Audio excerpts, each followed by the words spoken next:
바로 어제였습니다. 이 자리에서 약속을 하나 드렸어요. 미국에서 그 문서가 공개되는 날 문제의 그 조항들 첫 번째 줄을 우리 구독자분들과 같이 읽어보겠다라고요. 근데 그 문서가 방금 전 나왔습니다. 미국 시간으로 수요일 이 상원공화당이 코인법의 최종 후보 초안을 공개했는데요. 분량이 수백 페이지입니다. 저도 이 문서에 대한 보도 내용들을 밤새 다 넘겨봤는데요. 결론부터 하나만 미리 말씀드리자면은 어제 그 논란의 자리에는 어제 그대로 법무부 이 세 글자가 적혀 있었습니다. 근데 여기서 진짜 이야기는 그 줄이 아니었어요. 소송을 당할 수 있는 명단에 공직자가 아닌 이름이 한 개 더 올라가 있었거든요. 그래서 오늘은 그 얘기까지도 전부 다 해드리도록 하겠습니다. 먼저 지금 분위기가 어떠냐? 좋지가 않습니다. 문서가 공개된 바로 그날에 미국 의회에서 반대 목소리가 바로 터져나왔습니다. 그것도 이 법에 찬성표를 줬었던 협상의 중심에 있는 민주당 의원 두 사람의 입에서 반대표가 나왔기 때문에 상당히 의미 있다라고 볼 수밖에 없어요. 엘스 브룩스 의원은요. 의사당에서 기자들에게 이렇게 말을 했습니다. 지금 미국 법무부 봐라. 전혀 진지하지 못한 조직이다. 무업 상태의 법무부가 이걸 감독한다는 건 말이 안 된다라고요. 그러면서 주마다 있는 법무장관이 뒤를 받쳐주는 장치가 꼭 필요하다라고 전달을 했고 같은 당 갤러거 의원도요. 짧게 잘랐습니다. 진지한 제안이 아니다. 미국 CNBC가 현장에서 전한 내용입니다. 1년 넘게 기다린 법인데 마지막 문서가 나온 날 이런 말이 나왔다라는 거예요. 그래서 여기까지만 들어보시면은 이번에도 어렵겠구나 이런 생각이 드실 거예요. 그런데 여기서 이상한 게 있죠. 반대는 그대로인데 표결 준비는 오히려 빨라지고 있거든요. 이 블룸버그는 상원 공화당 대표 존 튠 의원이 이르면은 다음 주에 표결을 추진할 계획이다라고 전달을 했고 튠 의원 사무실은 코인데스크에 며칠 안에 본회의 절차를 시작하겠다고 직접 밝혔습니다. 반대하는 사람은 그대로인데 왜 밀어붙이는 걸까요? 그리고 아까 말씀드린 그 이름 공직자 명단에 왜 거래소가 들어가 있는 걸까요? 이 두 가지 질문에 답을 하시려면은 일단 문서를 직접 한번 읽어보셔야 됩니다. 그래서 우리 구독자분들 다 읽어보시기 어려우니까 제가 읽어보고 여기에 대해서 한번 말씀을 드려볼게요. 이 조항은 크게 네 덩어리로 보시면 돼요. 한번 쉽게 풀어드리겠습니다.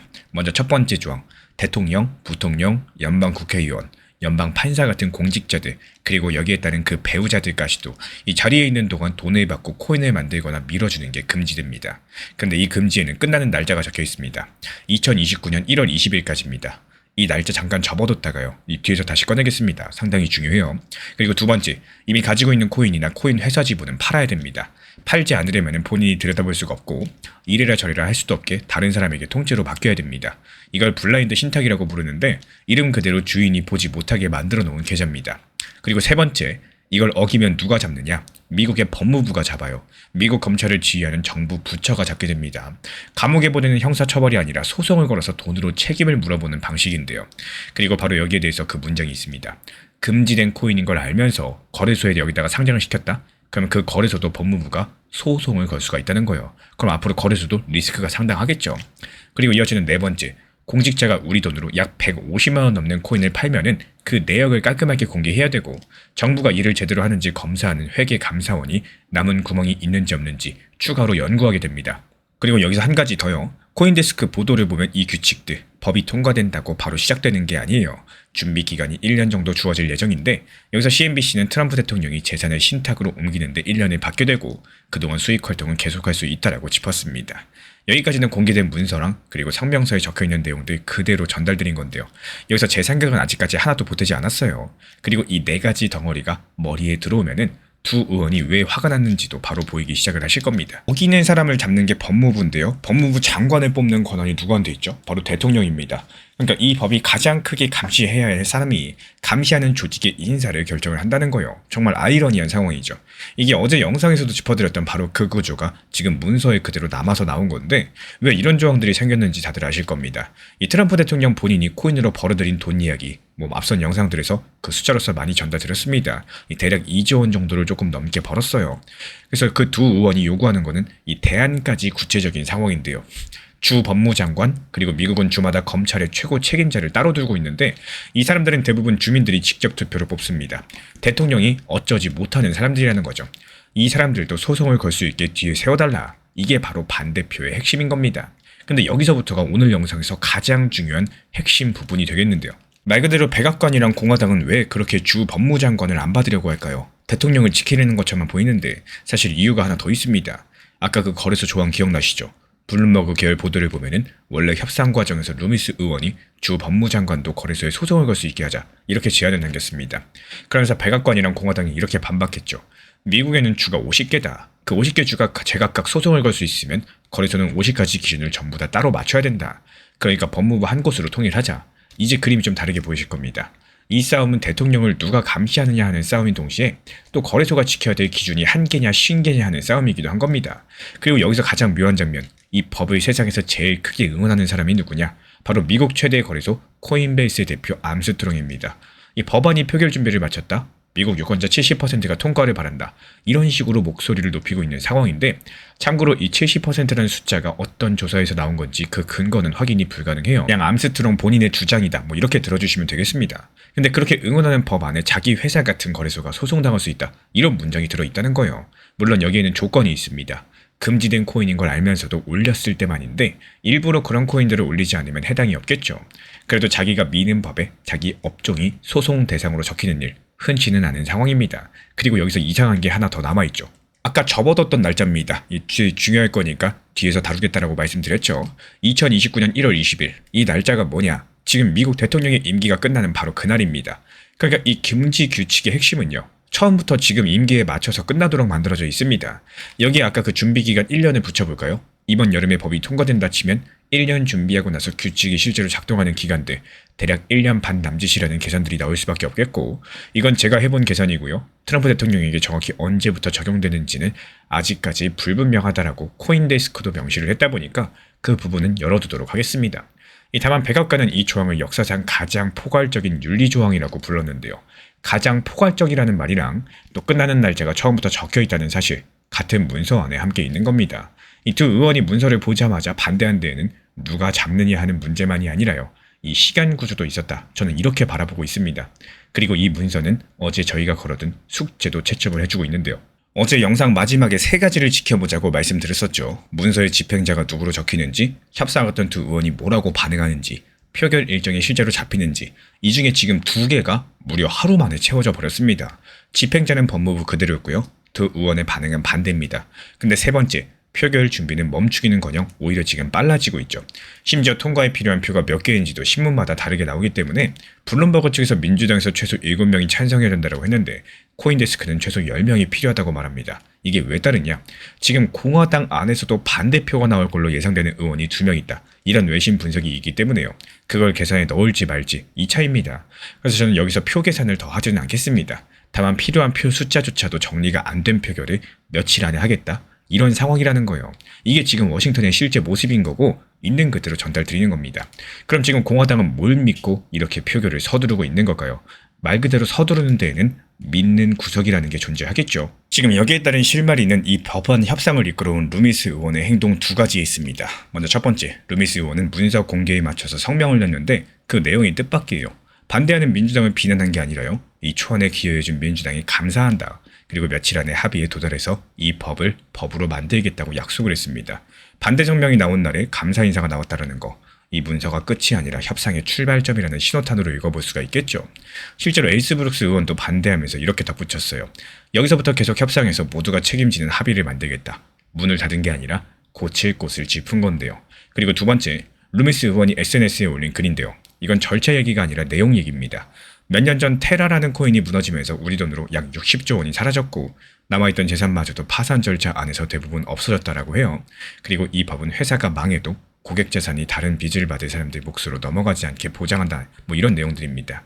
지금까지 이 법을 둘러싼 싸움들이 전부 대통령을 어떻게 감시하느냐였다면은 이제는 피해자를 어떻게 보호하느냐로 설득의 방향성을 틀고 있다는 거고, 이게 백악관 쪽에서도 실무 책임자가 민주당은 미리 합의를 안 하다가 마지막 순간에 합의하는 경우가 많다, 통과에 매우 가까워졌다, 이렇게 말을 했습니다. 물론 한 발 떨어져서 들으실 필요는 있겠죠. 암스트롱도, 백악관 실무 책임자도, 루미스 의원도 전부 다 이 법이 통과되기를 바라는 쪽 사람들이니까요. 그리고 지금 민주당 안에는 윤리 문제 말고도 범죄 수사 관련 조항에 대해서 수사기관들의 동의가 있어야 찬성하겠다, 이런 의원이 2명 더 있다는 보도도 나오고 있기 때문에 아직까지 변수는 충분히 남아있다는 거. 그래서 저는 개인적으로 승부처가 표결 날짜가 아니라고 보고 있습니다. 지금 며칠 안에 나올 만한 다음 수정본의 주 법무장관, 이 5글자가 들어가느냐, 이게 승부처라고 보고 있어요. 이게 만약에 들어가면 8월 첫 주 휴회 전에 표결 시도하는 게 기본 경로가 될 거고요. 들어가지 않은 채로 밀어붙인다면 작년 봄에 다른 코인법이 그랬던 것처럼 한번 부결을 감수하고 문구를 고쳐서 다시 표결하는 수순의 가능성으로 읽어볼 수가 있겠습니다. 그리고 이렇게 보는 근거는 3가지입니다. 첫 번째, 두 의원은 그냥 반대한 게 아니라 뭘 고치면 되는지까지 답까지 말했습니다. 이 조건이 구체적이면 협상은 되겠죠. 두 번째, 협상 책임자인 루미스 의원이 공개적으로 며칠 안에 합의하겠다고 약속하고 감사까지 표했습니다. 고칠 뜻이 없다면요, 절대로 나오기 어려운 말이겠죠. 그리고 세 번째, 지금 민주당, 공화당 양쪽 다 시간이 없습니다. 이 코인데스크 계산으로 봤을 때 상원이 워싱턴을 떠나기까지 보름 남짓 8월 첫째 주가 사실상 마지막 기회고요. 이 시기를 넘기면 그 다음은 내년입니다. 내년에도 통과가 불확실하겠죠. 그래서 앞으로 확인하실 건 딱 세 가지예요. 이 다음 수정본의 집행 부분에 주 법무장관이 등장하는지, 그리고 갤러거랑 에스브레스 두 의원이 두 번째 반응이 반대해서 이 조건부 찬성으로 바뀔 수 있는지, 그리고 미국 상원의 공식 일정표에 이 클래리티 법이 실제로 올라가는지를 보시면 되겠습니다. 이 개헌과 사법개혁, 언론개혁 이런 단어들 보통은 정치 뉴스에서나 보던 말들이죠. 근데 이번에 나온 한 정치인의 공약 목록, 그 한가운데서 낯선 8글자가 끼어 있었습니다. 원화 스테이블코인. 아니, 코인법이 언제부터 개헌이랑 같은 줄을 서는 단어가 됐을까요? 그리고 이게 왜 1년 넘게 국회에서 멈춰있던 그 법의 시간표랑 정확히 맞물리는 건지 오늘은 이 얘기를 들어보도록 하겠습니다. 시작하기 전에 딱 하나만 약속드릴게요. 오늘 영상은 특정 후보에 대해서 밀거나 또 말리는 이야기가 절대 아닙니다. 뭐 누가 되면 좋겠다 이런 말들 절대 한마디도 안 드릴 거고요. 코인을 들고 계신 투자자 입장에서 이 공약이 우리 달력에 어떤 의미를 가지고 있는지 객관적으로 그것만 계산해서 말씀드릴 예정입니다. 그럼 지금 무슨 판이 벌어지고 있는지부터 30초로 정리해드릴게요. 이 더불어민주당이 8월 17일 전당대회를 엽니다. 쉽게 말씀드려서 당의 대표, 그 당을 이끌 사람을 새로 뽑는 선거인데요. 여기에 5명이 나왔습니다. 기호 순서대로 김민석, 고민정, 정청래, 김보미, 송영길, 그리고 지금 이 순간, 그러니까 그저께부터 내일까지 예비투표가 진행 중에 있고요. 내일 오후에 5명을 3명으로 줄이는 1차 결과가 발표됩니다. 남은 3명이 8월 1일부터 전국 돌면서 본선 투표하고 8월 17일에 최종 당선자가 정해지고요. 지금 언론들은 김민석 전 국무총리랑 정청래 전 대표 이 두 사람의 접전으로 전달을 하고 있는데, 그래서 여기까지만 보면 그냥 정치 뉴스입니다. 솔직한 말로 코인 들고 계신 분들한테 선거처럼 반가운 계절이 아니었어요. 정치권이 선거에서 빠지면 법안 심사는 늘 뒷전으로 밀렸고요. 코인 시장의 기본적인 규칙을 정하겠다던 디지털 자산 기본법도 그렇게 1년 넘게 국회에서 잠들어 있었으니까요. 그럼 이번에도 2달쯤 또 멈추겠구나, 뭐 이런 걱정들이 먼저 드는 게 정상이겠습니다. 근데 이번에는 조금 다릅니다. 이 법안이 선거 때문에 밀린 게 아니라 법안이 선거 안으로 들어와 버린 사상 초유의 상황인데요. 이게 무슨 말이냐? 이번에 김민석 전 총리가 공약을 발표했죠. 검찰개혁 다음 순서로서 금융, 지방, 사법, 언론 이렇게 4가지 개혁을 하겠다고 했었는데, 그중에 금융개혁 항목을 열어보면 이런 문장들이 나옵니다. 디지털 자산 기본법을 처리하겠다. 원화 스테이블코인과 토큰 증권을 제도화하겠다. 투자자 보호까지도 함께 챙겨가겠다라고요. 그리고 이걸 맡을 조직으로서 당대표 바로 아래에 국민자산 그리고 금융혁신특별위원회라는 전단팀을 만들겠다라고 해요. 여기까지가 지금 대한민국 매체들에 실린 내용입니다. 이 후보 입에서 나와가지고 기자들 수첩에 받아 적힌 문장 그대로고요. 제 해석은 아직 시작도 안 했습니다. 근데 이 공약과 단어를 하나하나 뜯어보면 이상한 점이 하나씩 숨어 있습니다. 그걸 찾으려면 먼저 이 낯선 단어 2개가 뭔지 아셔야 되는데요. 딱 1분만 쓰겠습니다. 먼저 스테이블코인, 이 비트코인이나 XRP 값이 하루에도 몇 %씩 출렁이죠. 스테이블코인 같은 경우는 반대입니다. 한 개에 1,000원, 뭐 이런 식으로 값이 움직이지 않게 고정해 놓은 디지털 돈이고요. 이 지금은 한 개당 1달러로 고정되어 있기 때문에 우리나라 돈으로 보면 대략 한 1,500원 정도다, 이렇게 보시면 되겠습니다. 이 지금 전 세계 시장은 미국 달러의 값을 묶은 코인들이 거의 다 차지하고 있는 상황이고, 그래서 스테이블코인 하면은 1달러에 고정되어 있다, 이렇게 보시면 되는 겁니다. 우리도 원화에 묶인 코인들을 만들 수 있게 법으로 길을 열자, 이게 바로 원화 스테이블코인 제도겠죠. 그 길을 여는 법이 바로 디지털 자산 기본법이고요. 이건 아직까지 국회 문턱을 넘지 못했습니다. 그리고 다음으로 토큰 증권. 어려워 보이는데 별거 아닙니다. 이 주식이나 채권, 건물, 지분 같은 증권들을 블록체인 장부 위에 올려서 사고 팔 수 있게 만든다는 겁니다. 큰 건물 하나를 잘게 쪼개가지고 조각으로 투자하는 거, 이런 게 대표적인 예시겠고, 예를 들어서 강남 빌딩 한 채면 비싸죠. 이걸 조각조각 내가지고 내가 일부 지분을 가질 수가 있게 된다는 겁니다.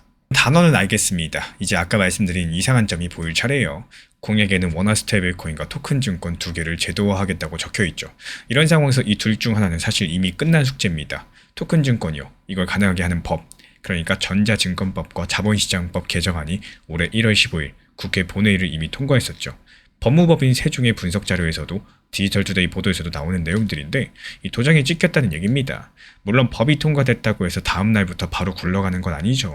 시행 준비 단계가 남아있긴 하겠지만요. 이런 상황에서 정말 이상하죠. 이미 통과된 걸 왜 공약에 넣었을까요? 뒤집어 읽으면 그 정답이 보입니다. 공약에 적힌 단 2가지 단어 중에 아직 국회 문턱을 넘지 못한 건 딱 한 가지. 원화 스테이블코인, 그러니까 디지털 자산 기본법 하나라는 얘기예요. 겉으로는 2개를 하겠다고 적혀 있지만 실제로 국회에서 힘을 써야 되는 일은 사실상 기본법 하나로 모입니다. 이 공약의 화살표가 어디를 가리키는지 이제 보이기 시작을 하실 거예요. 그리고 이 기본법이 왜 우리한테 중요하냐? 이번 디지털 투데이 보도를 보면 증권 성격이 있는 건 이미 통과된 토큰 증권 제도에서 다루고요. 기본법에서는 증권이 아닌 디지털 자산, 그러니까 우리가 업비트 같은 거래소에서 사고 파는 그 코인들의 경계랑 규칙을 정하는 일이 남았다라고 합니다.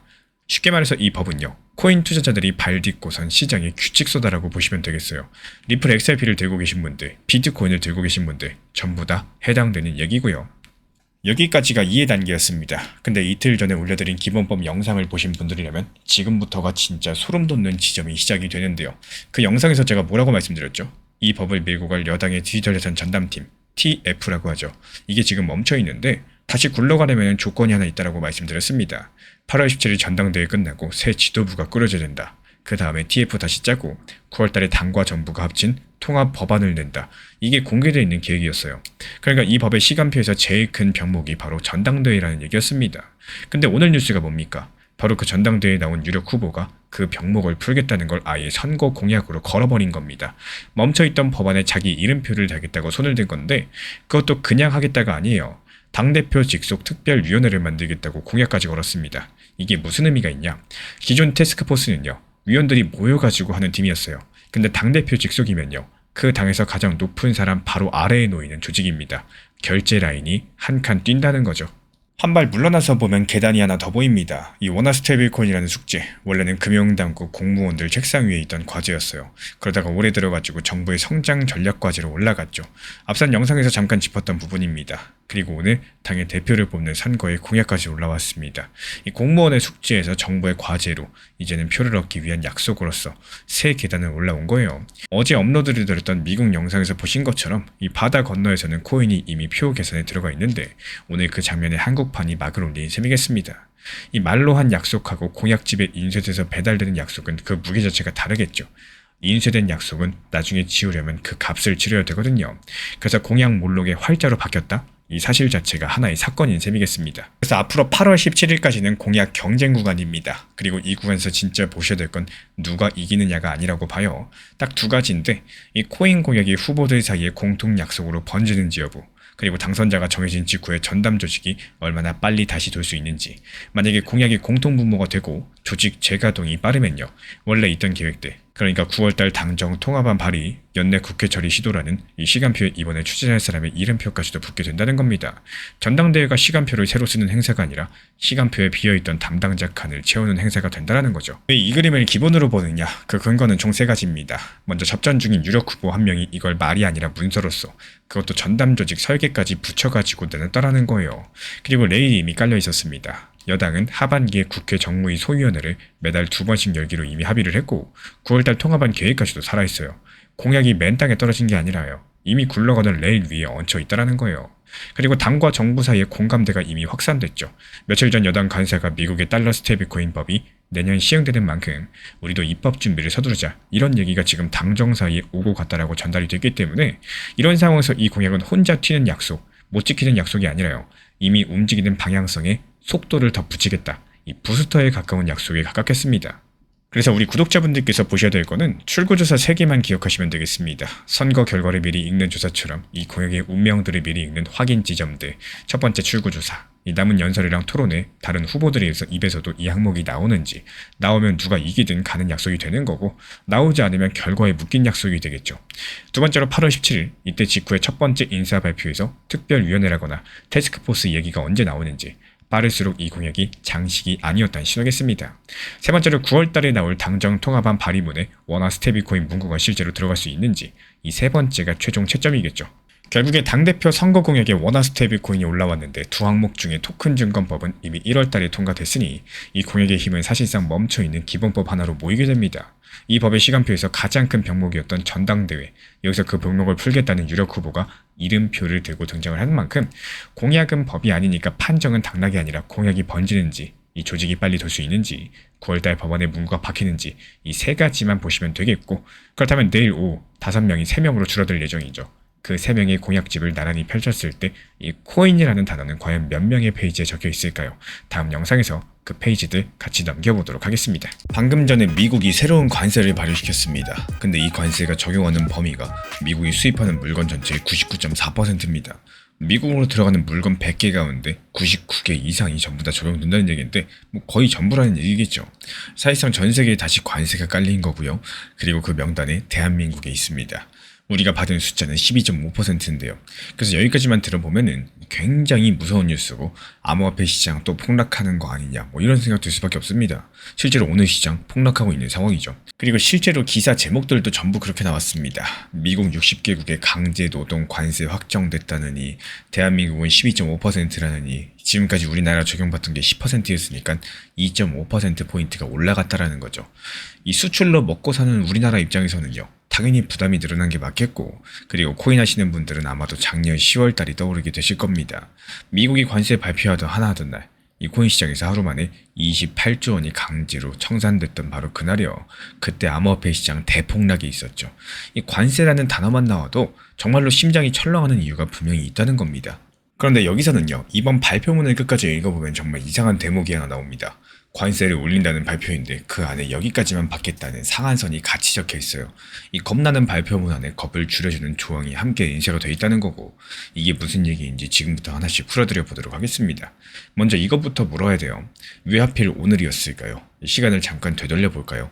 지난 2월달 미국 대법원이 중요한 판결을 하나 내렸습니다. 트럼프 행정부가 작년에 전 세계에 매겼던 나라마다 세율을 다르게 이른바 상호관세, 그게 법적으로 잘못됐다는 판결이었고 관세 자체가 아니라 근거로 삼은 법이 틀렸다는 거였어요. 그래서 미국 정부는 급한 대로 다른 법 조항을 꺼내가지고 전 세계에 10%짜리 임시 관세를 다시 깔았습니다. 근데 이 임시 관세에는 조건이 하나 붙어 있었고 법적으로 최대 150일까지만 쓸 수 있다는 겁니다. 그 150일이 끝나는 시각이 언제였느냐? 바로 미국 시장 기준 24일 00시, 바로 오늘이었다는 거죠. 제가 며칠 전 영상에서 이 얘기를 미리 드렸었죠. 이번 주 금요일이 기존 임시 관세의 마감일이고 미국이 그 전에 대체할 무언가에 대해서 내놓을 가능성이 크다라고요. 그리고 오늘 정확히 그 시간표대로 진행이 됐습니다. 기존 관세가 00시에 끝났고요. 새 관세가 00시 1분에 시작이 됐습니다. 딱 1분 차이인데요. 그러니까 이번 발표의 정체는 갑자기 새로 생긴 관세가 아니라 어차피 오늘 만료되는 관세를 새 것으로 갈아 끼운 교체 작업에 가깝다는 겁니다. 그럼 여기서 그 다음 의문이 생깁니다. 아니 교체한 건 알겠는데 이름이 왜 하필 강제노동 관세냐라는 거죠. 여기가 이번 발표에서 가장 재미있는 부분인데요. 아까 말씀드린 것처럼 이 기존 관세는 법적 근거가 무너졌습니다. 그래서 이번에는 미국이 아주 오래된 정식적인 법조항을 꺼냈고 무역법 301조라는 건데요. 상대 나라가 미국 입장에서 부당한 행동들을 하고 있다고 판단된다면 조사를 거쳐가지고 관세로 대응할 수 있게 해주는 조항입니다. 트럼프 1기 때 중국에 관세를 매기면서 썼던 바로 그 조항이고요. 법원에서도 살아남은 전례가 있는 튼튼한 조항입니다. 근데 이 301조를 쓰려면 조건이 필요하죠. 상대방의 부당한 행위가 있어야 되는데요. 그래서 미국이 지목한 게 바로 이겁니다. 강제로 일을 시켜서 만든 물건이 수입되는 걸 너희 나라는 법으로 막지 않고 있다.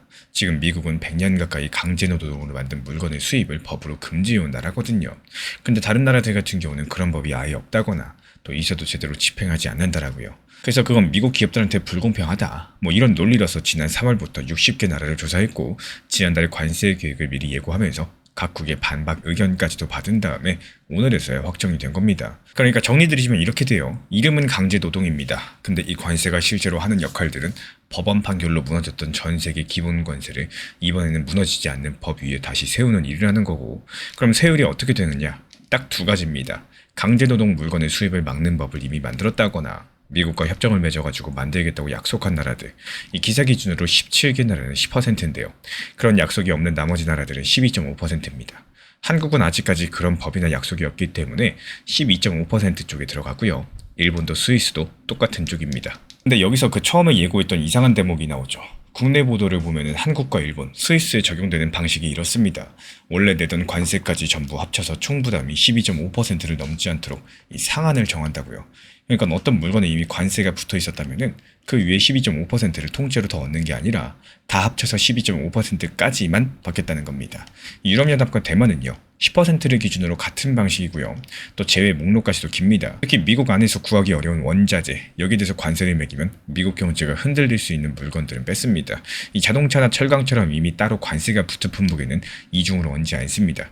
그래서 오늘 발효 전에 이미 배에 실린 물건에도 새 관세를 적용하지 않고요. 그래서 제가 바라보고 있는 관점은 이 발표를 코인 시장 눈으로 다시 한번 볼게요. 이 작년 10월 달에 코인 시장이 하루 만에 28조 원 규모 강제 청산을 당했을 때 그 폭락의 진짜 원인이 뭐였을까요?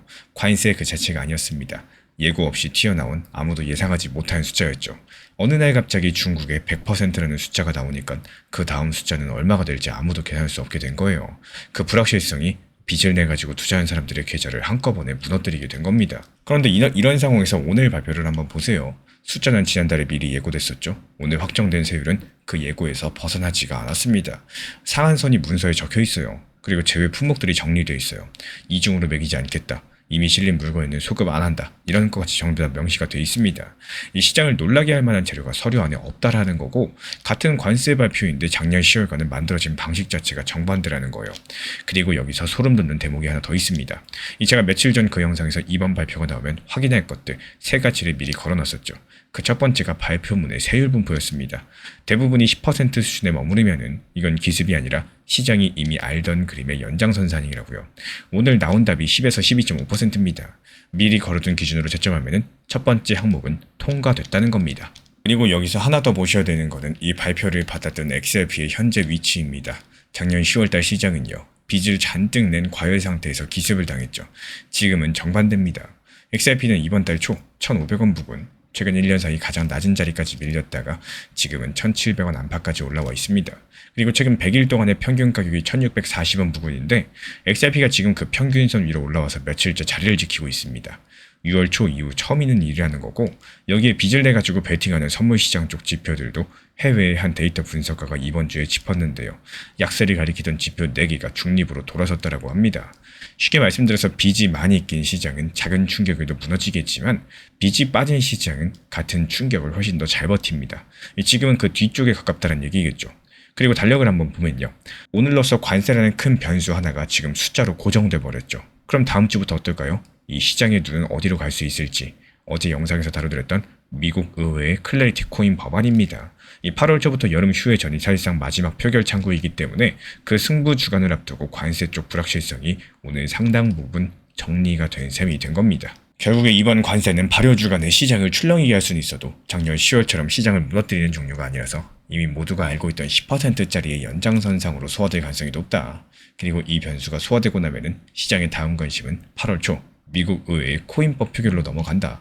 여기에 따른 근거는 세 가지입니다. 먼저 숫자가 예고에서 확정까지 그대로 갔죠. 놀랄 게 없었습니다. 두 번째로 상한, 재품목, 이중부가 금지, 소급 금지까지도 충격을 줄이는 장치들이 발표문 안에 처음부터 들어있습니다. 세 번째로 시장의 빚 수준이 작년 10월과 정반대 자리에 있습니다. 같은 충격이 오더라도 무너질 만큼 빚이 쌓여있지 않다라는 거죠. 그래서 앞으로 지켜볼 것들은요, 오늘부터 이틀 동안 비트코인과 XRP의 흐름들에서 작년 10월형인지 아닌지 여기서 판가름이 납니다. 그리고 남은 반쪽인 과잉생산 관세의 발표 시점과 숫자가 중요하겠죠.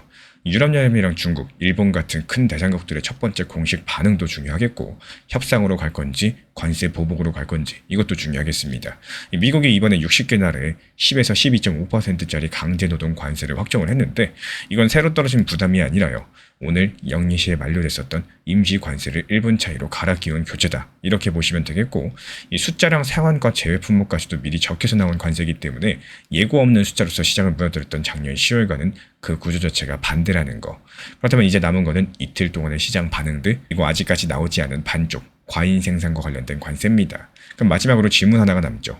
그 반쪽짜리 과잉 생산 관세는 언제 몇 %로 나올 수가 있을까요? 그리고 그 명단에서 한국은 어느 줄에 서게 될까요? 이 발표가 나오는 날 그 발표문도 우리 구독자분들과 함께 첫 줄부터 뜯어보도록 하겠습니다. 오늘 이야기는 지난 4월 25일에 블록체인 장부에 찍힌 기록 하나에서 시작을 하겠습니다. 이 그날 당시에 비트코인을 94억에서 940억 정도 들고 있는 중간 크기 지갑들이요, 비트코인 92,000개를 싹 쓸어 담았었고, 지금 시세로 따지면 무려 8조 원에 가까운 훌쩍 넘는 돈입니다. 이 큰 손들이 이렇게 매수하면 보통 좋은 신호다, 이렇게 생각을 하시죠. 근데 딱 열흘쯤 뒤에 시장이 갑자기 무너졌습니다. 그것도 무려 30% 가까이요. 그러니까 그 지갑들은 정확히 꼭대기에서 산 거고, 근데 바로 그 지갑들이 지금 이 순간 이번에는 오히려 정반대로서 7조 원이 넘는 비트코인을 내다 팔고 있습니다. 실제로 오늘 시장 갑작스럽게 폭락하고 있죠. 어제 오늘 폭락의 배경들, 이게 올해 내내 타이밍들을 거꾸로 탄 사람들이 지금은 매도하고 있다는 거. 이게 무슨 뜻인지 오늘 끝까지 들어보시면은 소름이 한 번쯤은 돋게 되실 겁니다. 먼저 어제 오늘 나온 뉴스 두 개부터 정리하고 가겠습니다. 첫 번째는 크립토컨트라는 데이터 회사의 분석가 아무르타이가 공개한 집계고요. 비트코인을 940억에서 9천억대까지도 들고 있는 진짜 큰 손들, 흔히 고래라고 부르는 지갑들이 최근에 60일 동안 순수하게 사들인 비트코인이 66,700개입니다. 그 돈으로 따지자면 무려 6조 3천억에 가까운 수치인데요. 이 지난 6월 중순 당시 이때 기록했던 6만 8천 개에 거의 다시 다가선 상황이고요. 올해 2월달 이후로는 가장 큰 매집 규모입니다. 근데 같은 기간 아까 서두에서 말씀드린 그 중간 지갑들은요. 77,800개, 약 7조 3천억 정도를 팔았습니다. 한쪽은 역대급으로 사고 있고요. 한쪽은 역대급으로 팔고 있는 거죠. 이 두 번째 뉴스는 머피라는 분석가가 짚은 건데요. 비트코인의 내재 변동성이라는 숫자가 40% 아래로 내려왔다는 수치입니다. 그리고 이 숫자가 이 정도로 내려올 때마다 올해 시장은 예외 없이 크게 움직였었다는 거예요. 근데 여기서 문제가 뭐냐? 그 세 번이 전부 다 하락이었다는 사실입니다. 그렇다면 여기서 당연히 의문이 드실 수밖에 없을 겁니다. 아니 내재 변동성이 도대체 뭐길래 그게 낮으면 왜 시장이 무너졌다라고 하는 걸까요? 이 어렵게 들리겠지만 그 사실은 정말 간단한데요. 앞으로 시장이 얼마나 크게 흔들릴지에 대해서 사람들이 걸어놓은 보험료다라고 보시면 되겠고, 다들 큰 폭풍이 온다라고 생각하면 보험료가 비싸지고요. 또 아무 일 없을 거라고 생각하면 저렴해지는 겁니다. 지금 이 보험료가 재는 회사들마다 조금씩 다르기 때문에 33에서 38% 사이인데요. 어느 잣대로 봐도 40% 아래, 올해 가장 저렴한 수준까지 내려와 있습니다. 근데 이상하지 않으십니까? 한쪽에서 7조 원어치를 던지고 있는데 지금 시장의 보험료는 헐값이라는 거. 이 어색한 조합에 오늘 이야기의 첫 번째 열쇠가 숨어 있습니다. 그리고 여기서 보험료가 저렴한 이유는 시장이 평온해서가 아니었습니다. 보험을 파는 공장이 돌아가고 있기 때문인 거고, 요즘 비트코인 시장에는 이런 상품들이 잔뜩 생겼죠. 비트코인을 들고 있으면서 앞으로 크게 오를 권리를 남에게 팔고 그 값에 대해서 다달이 수익으로 챙기는 상품, 흔히 말해 커버드 콜이라고 부르는데 이름은 모르셔도 됩니다. 중요한 건 바로 이겁니다. 이런 상품들은 시장이 무섭든 말든 규칙에 따라서 매일매일 기계적으로 그 권리를 팔아야 돼요. 근데 그 권리를 판다는 거는 곧 시장에 보험을 파는 행동들이거든요. 실제로 대형 운용사 그레이스케일이 이런 비트코인 상품을 굴리고 있고요. 바이낸스도 이달 초에 비슷한 수익 상품을 새로 내버렸습니다. 그레이스케일 쪽 분석가는 비트코인이 9,700만 원 선일 때 전략적으로 1년에 22%쯤 벌린다는 계산까지도 내놨어요. 이 돈이 되니까 공장이 쉬지 않고 돌고요. 그래서 보험료가 계속해서 눌리고 있는 겁니다. 근데 여기서 한 가지만 기억을 해주세요. 용수철은요, 눌린 만큼 튑니다. 인위적으로 봤을 때 눌러놓은 보험료가 풀리는 날, 그만큼 크게 움직인다는 뜻이겠죠. 그럼 그날 그게 위로 갈까요? 아니면 아래로 갈까요? 과거 기록들부터 정직하게 살펴보겠습니다. 그래서 머피 집계 기준 봤을 때 올해 보험료가 이 수준까지 내려간 건 3번이었습니다. 1월달에 비트코인이 1억 4,500만 원 선에서 9,200만 원대까지 보름 만에 36% 하락했고요. 4월 말에는 1억 2,200만 원 선에서 8,900만 원대까지 27% 빠졌습니다. 그리고 6월 중순에는 9,800에서 8,600까지 12% 밀렸습니다. 이 세 번 다 하락이었다 보니까 이번에도 아래쪽을 먼저 경계하는 게 상식이겠죠. 여기까지는 집계 화면에 찍혀있는 숫자 그대로입니다. 근데 이 세 번의 낙폭을 옆으로 나란히 세우면 조금 이상한 게 보이는데요. 36, 27, 12, 이 떨어지는 폭이 매번 줄고 있다는 게 보이시죠? 금액으로 따져봤을 때 5,200만 원, 3,300만 원, 1,200만 원, 같은 보험료 압축인데 폭발력이 절반씩 줄어들고 있다는 겁니다. 그리고 여기서부터는 장부가 아니라 제가 그은 보조선인데요. 저는 이걸 팔 사람들이 점점 소진되어가는 궤적으로 한번 읽어봤습니다. 그리고 이 보조선이 맞는지 확인을 하려면 지금 누가 팔고 누가 사는지를 보셔야 되겠죠. 그래서 아까 그 7조 3천억 정도의 정체가 중요해진다라고 말씀을 드리는 겁니다. 결국에 이 94억에서 940억짜리 지갑 구간, 크립토컨트는 돌핀이라고 부르는데요. 겉보기에 큰 손 같지만 크립토컨트 자체 설명에 따르면 이 구간에는 개인 돈을 모아서 굴리는 상품의 지갑들, 그러니까 여러 사람의 돈이 한 지갑에 담긴 경우가 상당수 섞여 있다는 겁니다. 회사가 자기 자금으로 들고 있는 지갑이라거나 책을 회사가 팔고 있는 물량들, 이 구간에 잡힐 수가 있겠고, 쉽게 말씀드려서 이 지갑들의 움직임에는 개인 투자자들의 상품을 사고 환매하는 흐름들이 거울처럼 비친다는 뜻이겠죠. 그리고 여기서 아까 그 4월 25일 기록을 겹치면 그림이 완성됩니다. 개인의 돈이 비치는 그 구간이 92,000개를 쓸어 담은 직후에 시장은 29% 무너졌었고요. 지금 그 구간은 77,800개를 던지는 중입니다. 그래서 올해 내내 방향성을 거꾸로 탄 집단이 지금 공포에 팔고 있다는 거, 그 물량을 받아내는 중이 5달 만에 가장 큰 매집을 하는 고래들이라는 거, 이게 오늘 장부의 핵심이겠고, 그리고 실제 리플에도 지금 똑같은 그림들이 어떤 면에서는 더 팽팽하게 그려져 있거든요. 리플을 175억에서 1,700억대까지 들고 있는 큰 지갑들은요, 올해 내내 모으고 있는 상황이고요. 또 그 아래 1억 7천만 원어치에서 175억 원치, 그 아래 구간들은 오히려 리플을 팔고 있는 중입니다. 비트코인과 똑같은 손바뀜 구조라는 거죠. 큰 손들의 리플 보유량은 7월 들어서만 적게는 7천만 개, 집계에 따라서는 1억 2천만 개까지도 늘어났다. 이런 데이터 자료들이 나란히 서 있는 상황에서 이 돈으로 따져보면 1,200억에서 2천억 원 정도 규모예요. 여기에 한 가지 더 있습니다. 세계 최대 거래소 바이낸스에 쌓여있는 리플이 26억 1천만 개, 금액으로 따지면 4조 6천억 정도가 줄어가지고 2월 이후에 가장 적습니다. 거래소에서 코인이 마르고 있다는 건데 팔려고 올려둔 물량들이 줄어들고 개인 지갑으로 빠져나가서 잠기고 있다는 뜻이겠죠. 지금 선물 시장에서 빚을 내가지고 걸어둔 판돈들 2조 원 규모에서 1조 1천억대까지 반토막이 나면서 과열들이 싹 빠진 상태입니다. 그럼 비트코인이 보험료 압축이라면 리플은 물량과 레버리지의 압축들을 겪고 있는 셈이겠고, 그리고 그 결과가 벌써 조금씩 숫자로 나옵니다. 이런 상황에서 제가 바라보고 있는 관점은 이번 달 7월 말 그리고 다가오는 8월 초, 정확히 날짜로 따지면 7월 28일과 7월 29일 미국이 금리를 정하는 FOMC 회의가 있죠. 이 구간에 압축 해소 시도가 나올 수가 있다는 겁니다. 그리고 여기에 따른 역사적인 전례가 3번 다 하락이었다 보니까 이번에도 아래쪽이 먼저 열릴 가능성은 인정하고 가셔야 돼요. 다만 여기에 따른 낙폭이 지난 36%, 27%, 12% 이렇게 주로온 곡선들이 유지가 된다면 이번 흔들림 자체가 직전 12%보다도 얕은, 사실상 마지막 흔들기에 가까울 수 있겠다. 그리고 그 흔들림 속에서도 고래 흡수가 이어지게 된다. 이런 데이터가 보여준다면 다가오는 4분기 방향성 전환을 준비하는 국면으로 읽힌다는 게 저의 판단인데요. 그리고 여기 따른 근거는 총 3가지입니다. 첫 번째, 낙폭이 계속 줄어드는 감쇄 곡선이라는 거 영상 내내 설명드렸죠. 그리고 두 번째, 올해 타이밍을 거꾸로 탄 집단의 투매를 고래가 5달 만에 최대 규모로 싹쓸이 다 받아내고 있다는 겁니다. 말 그대로 손바뀜이 거대하게 이루어지고 있다는 거고, 마지막 3번째, 리플 XRP 같은 압축을 겪으면서도 시장보다 2배 강력한 상대 성적을 내고 있다는 거. 지금 리플 XRP 같은 경우는 오히려 강력하게 반등할 때 다른 코인들보다도 더 크게 튀어오를 수 있다는 거예요.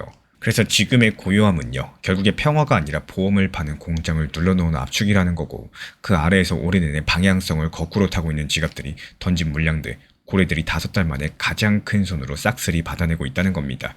이게 전례대로라면 아래쪽이 먼저 열릴 수 있겠지만요. 지난 36에서 27로, 12로 이렇게 줄어왔던 낙폭의 감쇄 곡선들, 이번이 마지막 흔들기에 가까울 수 있다. 이렇게 말을 해주고 있는 상황이죠. 그리고 리플은 그 압축을 같은 모양으로 물량과 레버리지까지도 더 팽팽하게 겪으면서 이미 시장보다 2배 강력한 성적을 내고 있기 때문에 이렇게 압력계 바늘이 실제로 움직인 날 밤, 우리는 가장 먼저 어떤 화면을 열어보셔야 될까요? 그 이야기 다음 영상에서 바로 이어가도록 하겠습니다.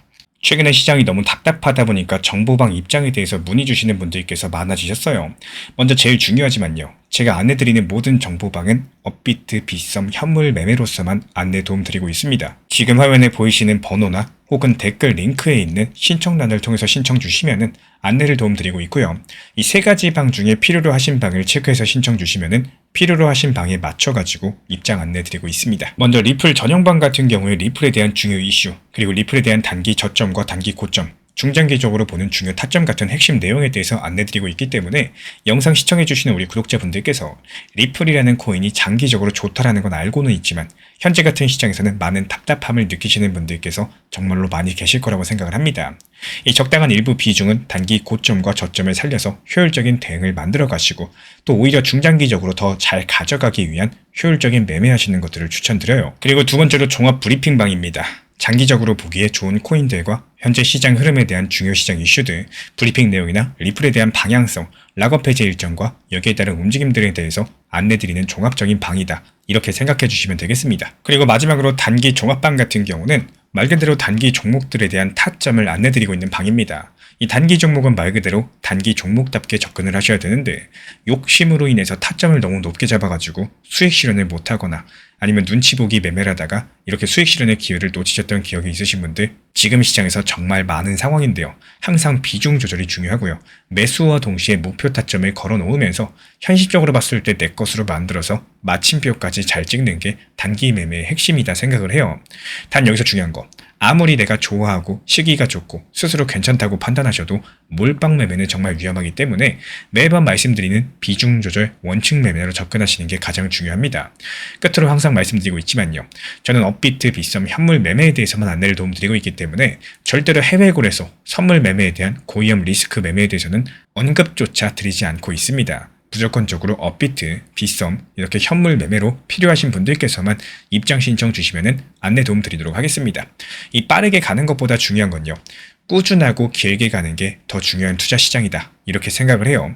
건강한 비중 조절 원칙 매매 활용하시기를 늘 응원드리겠습니다. 이 리플 XRP의 매수 매도 타점은 순간의 판단이 전부예요. 그래서 우리 신사 채널에서는 시장의 숨결 하나하나까지 놓치지 않고자 모든 흐름들 실시간으로 모니터링 중에 있습니다. 이 단기 반등 구간이 열리는 순간 그 찰나의 기회 타점을 우리 구독자분들께 바로바로 전달드리기 위해서인데요. 우리 신사 채널을 이미 구독해주신 분들 중에서 실시간 커뮤니티방 참여를 원하신다면 지금 보이시는 번호로 문자 남겨주시면 되겠습니다. 이 혼자서 불안하게 바라보는 시장이 아니라요. 함께 흐름을 읽고 움직이는 경험들을 선사해 드리도록 하겠습니다.